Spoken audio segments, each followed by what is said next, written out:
All right, so today we're going to talk about the PXT Select and kind of get into the nuts and bolts of what it is and what you can expect if you utilize it in your hiring process. So let's go and look at a presentation and walk through that. And the agenda is going to follow. We're going to look at the job fit. We're going to talk about the cost of a bad hire. And then we're going to jump into what the PXT Select actually is, the assessments and the suite of reports that you're going to get. So first of all, only 5% of organizations feel they have the best-in-class hiring processes in place.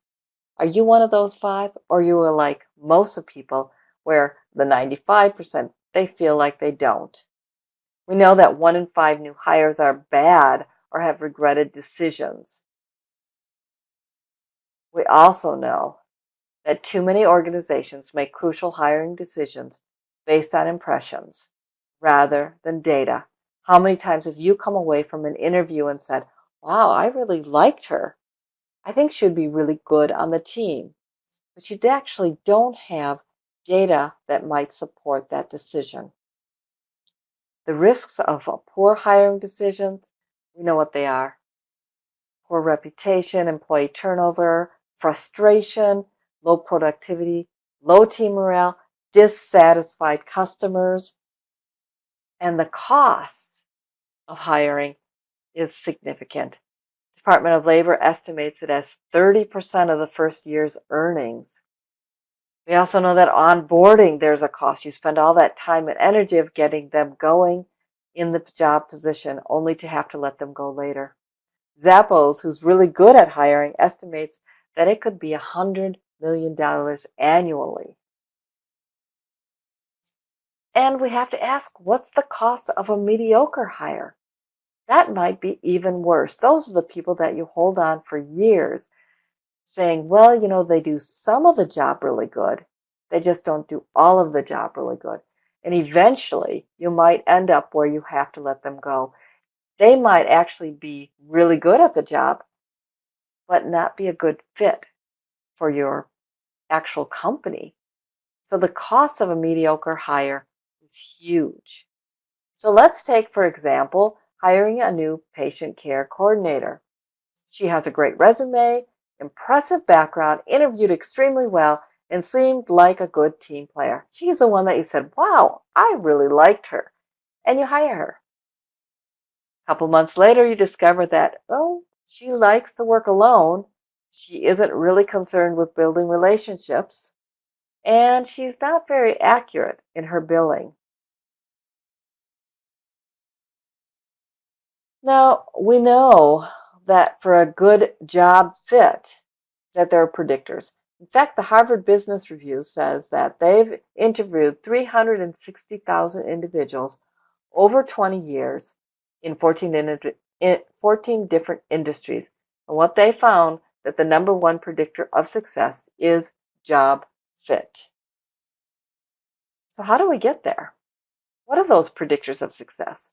There are 6 things that will predict whether you have a good job fit. The first, of course, is technical skills. Obviously, they have to have those skills.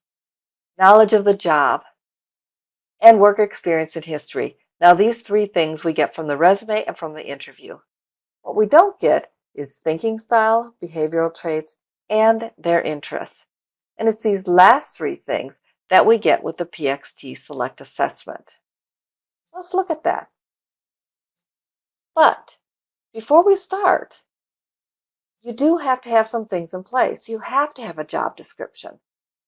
I don't know how many times I've talked to people and they don't actually have a job description, but they know what they want the person to do. You have to have a job description. We have to have a clear idea of what this job entails.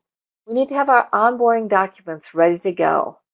We need to know also what our expectations of what you want for this person in this position. We have to have a selection process. Let's look at the selection process. The first thing, of course, is the resume screen. That's an obvious. The second thing, though, is we're going to do the PXT Select assessment, and we're going to get that data. And then we're going to go into the interview. It's these three things that will form the foundation of whether you have a really good job fit. Then, of course, you're going to do your background check and then your placement of the person in the position. So let's look closer at the PXT assessment. PXT Select assessment is based on something called a performance model. So what is the performance model? Well, first of all, we have a library full of performance models, and those performance models are templates of jobs that are based on traits of people who've been really successful in these jobs. Thousands of individuals, case studies, and the Department of Labor databases have gone into creating this library. And then what we'll do is we'll choose the job within this library that best aligns with the position that you have. And if you tend to have a position that isn't really in the library, maybe there's not an exact fit, we can do a job analysis. So I'll send you a form with various questions on it, and then we'll take the answers to those questions and we'll build a model that will fit the position more precisely. So we have the performance model. We know what we want for the particular individual who's going to take this job. So then you have your job candidates take the assessment. It's going to again look at their thinking style, behavioral traits, and interests. And then what's going to happen is we're going to see whether there's a really good job fit. So let's dig a little bit deeper into the assessment. So the assessment is going to look at their cognitive abilities or their thinking styles. It's going to look at their verbal skills. It's going to look at how well their vocabulary is built. It's going to look at numerical ability. How well do they perform with math? We're going to look at their verbal reasoning and their numerical reasoning. And it's these two things that is also going to give us that most important information of their problem-solving skills. Now, we know that all of the jobs that we have require some sort of problem solving, whether that's a lot of problem solving or very little, but it's a good piece of data for us to be aware of. We're also going to look at behavioral traits, and the PXT Select is going to measure 9 different behavioral traits: pace, assertiveness, sociability, conformity, outlook, decisiveness, accommodation, independence, and judgment. Now you may say, well, but we give them the DISC assessment, right? The personality profile. Now remember, the DISC is a personality profile, so it's going to look at how the individual is along lots of different behavioral traits.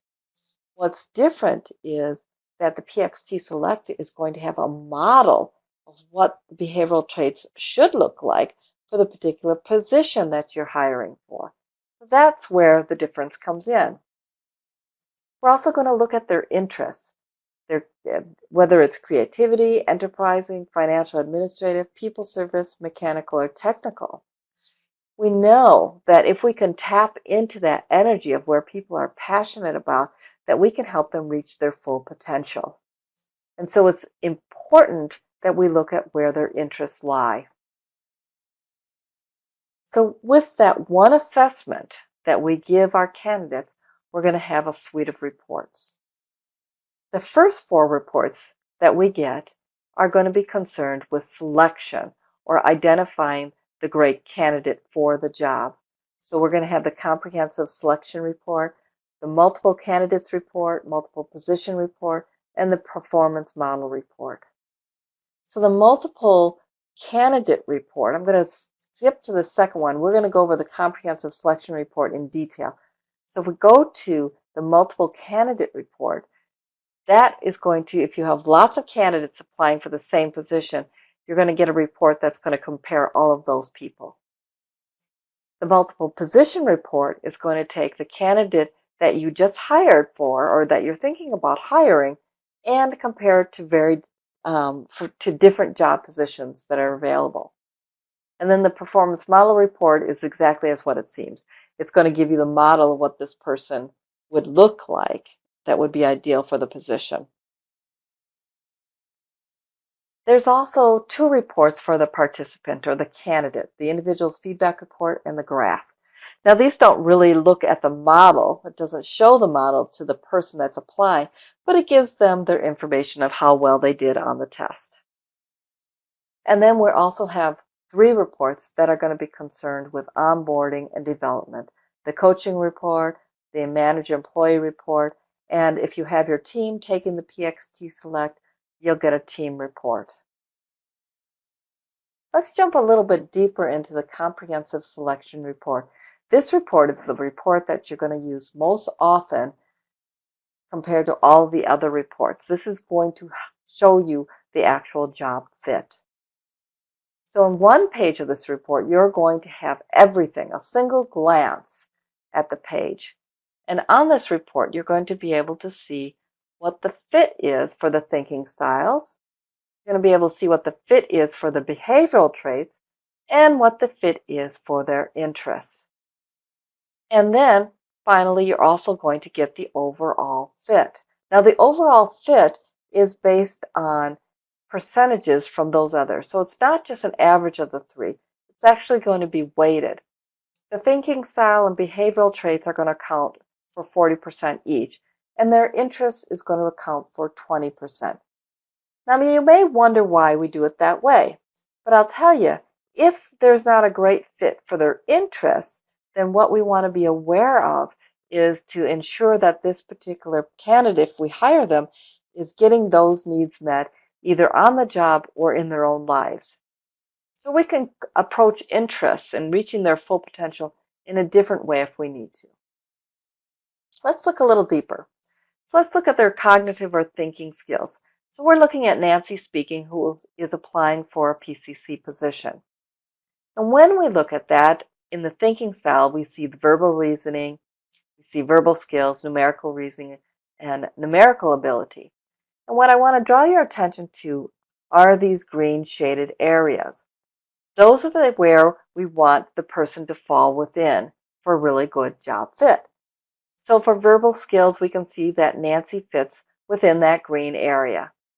Verbal reasoning, we see that she's higher. Numerical ability, she's right in the green.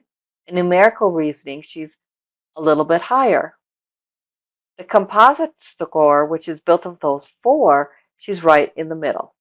Now you may say, well, wouldn't we want everybody to be up in that 9 and 10 area? Wouldn't that be a great thing? You have to remember that if somebody is way up towards the top, and that's not what the job calls for, they actually may become bored at the job. Likewise, if they're way down towards the gray area in the bottom half, the job itself might be too challenging for them. So the model calls for right where that green shading is. When we look at behavioral traits, we have the same thing, where if we look at pace, we see that pace is between steady and urgent. And for this particular job, the PCC job, it falls right in the middle. Now, Nancy falls way down in the steady area. So she's very methodical and steady at the job. If we look at assertiveness, she tends to be more unassuming than forceful. And when we look at sociability, she tends to be more reserved than outgoing, and so on. And we can see when we look at the overall fit that she's a 62% fit when we look at behavioral traits. Move on to the interests. For this particular performance model for the PCC, the interests are people service, financial administrative, and creative. These are the top 3 interest areas.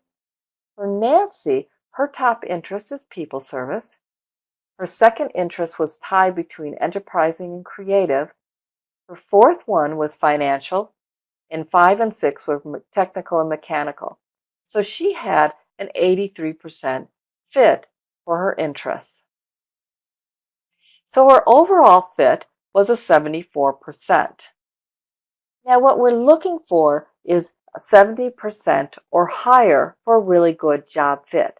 Now if you have somebody who falls below 70%, but they interviewed really good and their resume looked really good, then I would really suggest that you look at those interview questions that we're also going to get in this PXT Select Comprehensive Selection Report to really probe and see how well she could do in those behavioral traits, the areas that this particular candidate fell short in.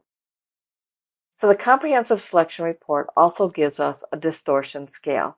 So this tells us how authentic they were when they answered the questions, especially on the behavioral traits.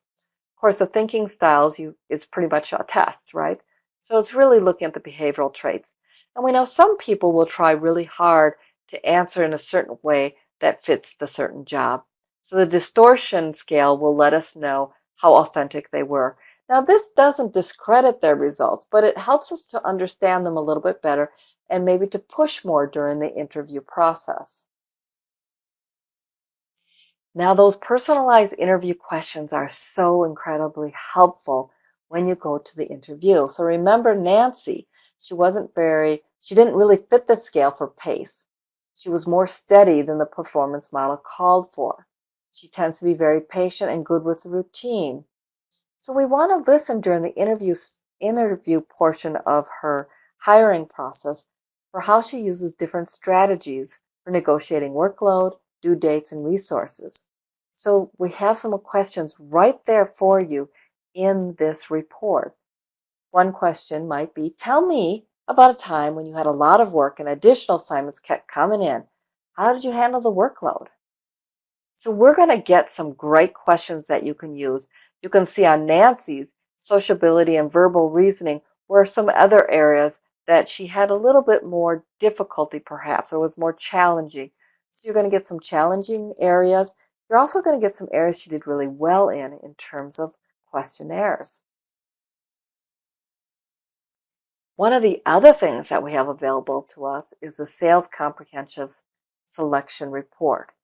This is great because most of our positions that we have entail some type of sales, right? Whether it's your dispensing audiologist position, whether it's your physician marketing position, or whether it's the person answering the phone.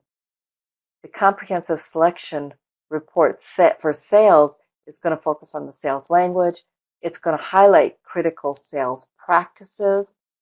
It's going to have terminology that are defined within the sales context.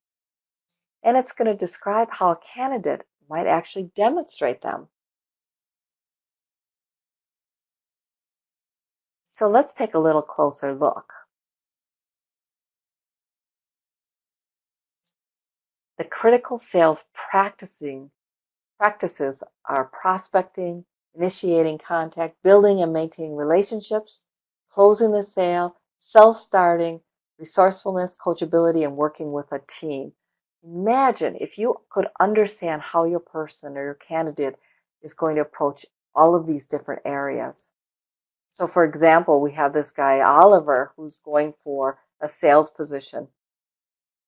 And we look at the prospecting area, the very first one, and it talks about how we think Oliver's going to do.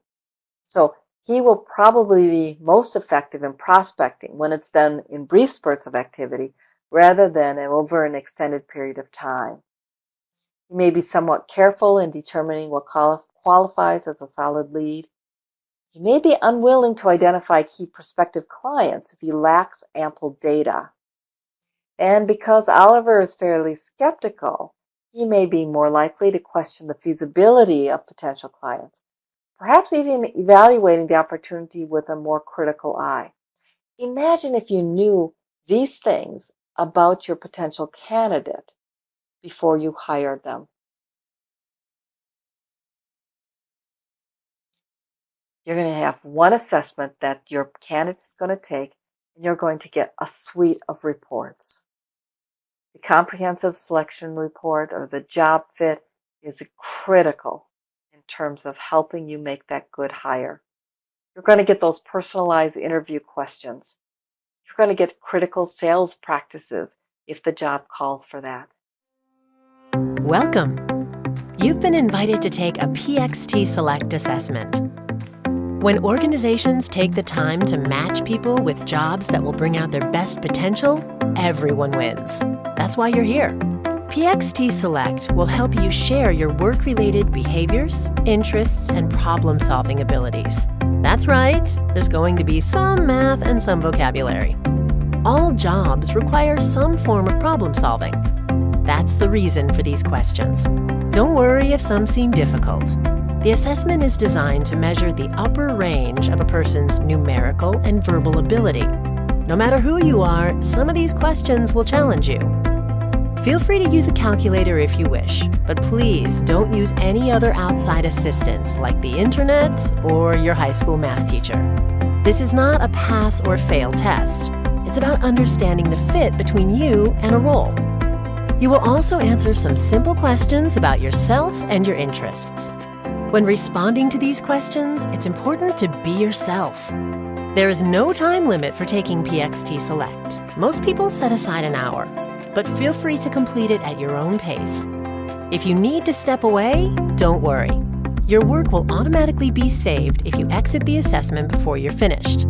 But be sure to remember your password so you can log back in with ease.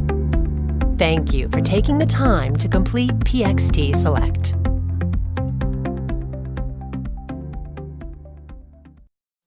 So you can rest assured that the candidate who's going to take this is going to have a good intro to what this PXT Select is all about. So let's go back to our new patient care coordinator. Remember, we had her great resume, impressive background. She interviewed incredibly well. She seemed like a really good player, so we hired her for our new patient care coordinator, and then discovered later that she prefers working alone. She isn't concerned with building patients' relationships, and she's not very accurate. Now, with this new PXT Select information, you would know these things before you actually hired her. You could have known. The nuts and bolts of it, the assessment, as you saw in the orientation video, takes about 1 hour. The cost, the first assessment to our members is free, and then the member price for every assessment after that is going to be at $249 per assessment. And what you need to do next is to send me an email or give me a call so that we can set up your account and we can talk a little bit more in depth about your next steps and the positions that you have open. So I hope this has been really informative for you. I hope you see the value of now adding some data to that resume that you're collecting, to the interview process, so that you can make a really good decision on your next hire. So with that, I'll talk to you soon.